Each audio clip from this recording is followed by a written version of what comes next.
कि बिहार में चल क्या रहा है, क्यों एनडीए के अंदर यह घमासान मचा है, क्यों नहीं यह फाइनल हो पा रहा है, क्यों नहीं सरकार बन रही। अगर विपक्ष का सरकार होती और यह हालात होते तो अभी तक राष्ट्रपति शासन लग गया होता, तब संविधान और लोकतंत्र सब कुछ जिंदा हो जाता। आज क्यों मर गया है क्या?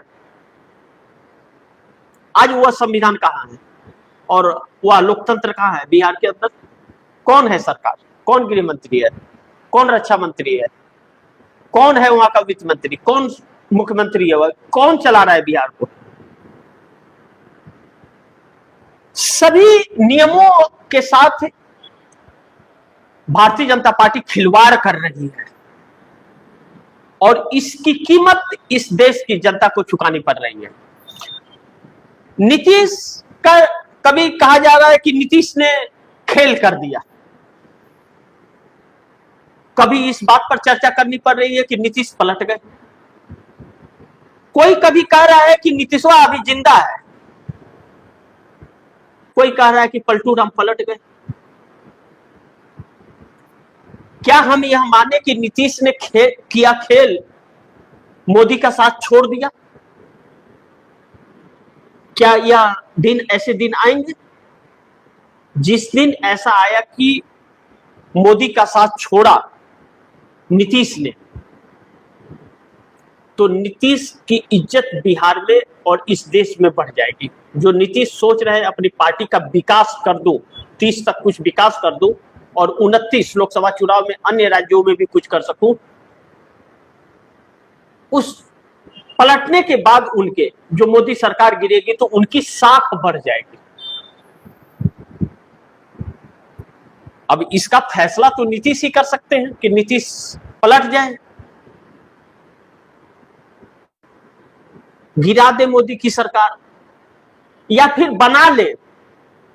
तो नीतीश की सुनी नहीं जा रही है बिहार के अंदर, और जब नहीं सुनी जा रही तो नीतीश कुमार महागठबंधन के नेताओं से अंदर खाने बातचीत कर रहे हैं, या बिहार के वरिष्ठ नेताओं का मत और उनका कथन है। बिहार के जो वरिष्ठ नेता हैं, जो विपक्ष और सत्तारूढ़ दल दोनों से संपर्क में लगातार रहते हैं, डायरेक्ट बातचीत नेताओं से होती रहती है, उनका यह कहना है कि महागठबंधन के नेताओं से लगातार बातचीत चल रही है नीतीश कुमार की, और जल्द इस पर फैसला होने वाला है। अब इसका इंतजार थोड़ा करना पड़ेगा, क्या फैसला होता है नहीं होता है यह वक्त बताएगा। लेकिन नीतीश कुमार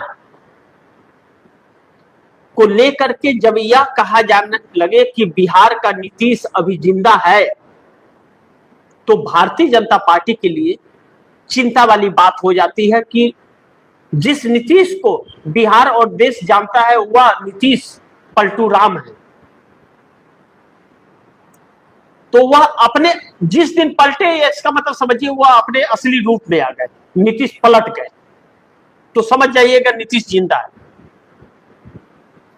क्योंकि नीतीश मौके पर इस ऐसे कार्यों के लिए, पलटने के लिए जाने जाते हैं। तो इस बात का थोड़ा इंतजार करना पड़ेगा। लेकिन बिहार के अंदर भारतीय जनता पार्टी भी अपने मन मुताबिक कर नहीं पा रही है और नीतीश को मनाने की कोशिश फेल हो चुकी है। नहीं तो अगर भारतीय जनता पार्टी के ऊपर सब कुछ होता तो भारतीय जनता पार्टी अभी तक कर लेती, लेकिन भारतीय जनता पार्टी के पास न तो बिहार में बहुमत है और न तो केंद्र में बहुमत है। हर जगह उधार के सिंदूर पर काम कर रही है और वह उधार का सिंदूर इसका भाग रहा है, पलट रहा है, मुंह बिचका रहा है, टकराव, घमासान, यह सब कुछ चल रहा है। तो ऐसे में बिहार एक नई दिशा बदलता हुआ नजर आ रहा है। देखना यह दिलचस्प होगा कि होता क्या है, यह वक्त बताएगा।